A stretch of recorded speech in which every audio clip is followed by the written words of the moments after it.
everyone. இன்னைக்கு நம்ம பாசி பருப்பு லட்டு பண்ண போறோம். பாருங்க, லைக், சப்ஸ்கிரைப், ஷேர் மட்டும் பண்ணிருங்க. அப்புறம் அந்த பெல்ல மட்டும் கிளிக் பண்ணிட்டா எங்களோட எல்லா வீடியோவும் உங்களுக்கு வந்துடும். Let's go. என்ன வச்சிருக்கோம்னா, பாசி பருப்பு வச்சிருக்கோம். இது நல்லா வறுத்து வச்சுக்கோங்க.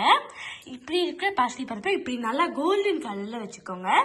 அப்புறமா ஒரு அரை சர்க்கரை நல்லா வச்சுக்கோங்க. அப்புறம் முந்திரி பருப்பு ஒரு 10 முந்திரி பருப்பு போதும். 10 அப்படி போதும்.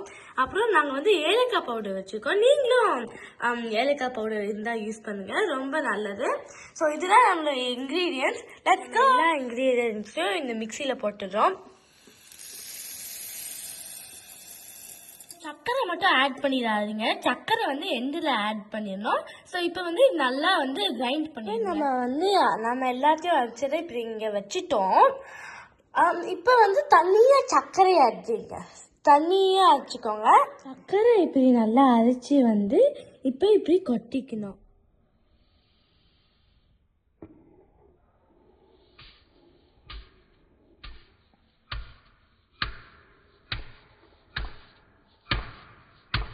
ஏலக்காய் கொஞ்சம் இப்படி போட்டுக்கணும், இந்த ஏலக்காய் பவுடரை.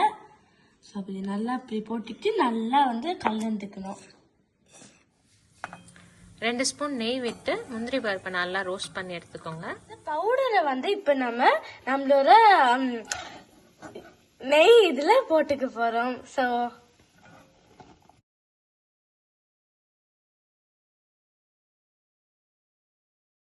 இப்படி நல்லா கிண்டிக்கோங்க.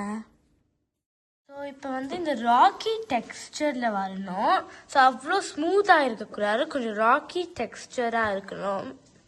ஸோ இப்போ இது மாதிரி நல்லா உருண்டையாக பிடிச்சிக்கணும். இப்படி நல்லா உங்களோட ஃபுல் ஹேண்டை யூஸ் பண்ணி, பாமை யூஸ் பண்ணி நல்லா ஒரு சர்க்கிள் ஸ்பியர் ஷேப்பில் வச்சிடணும். இப்போ நம்ம நல்லா எல்லாத்தையும் உருண்டை போட்டு வச்சிட்டோம்.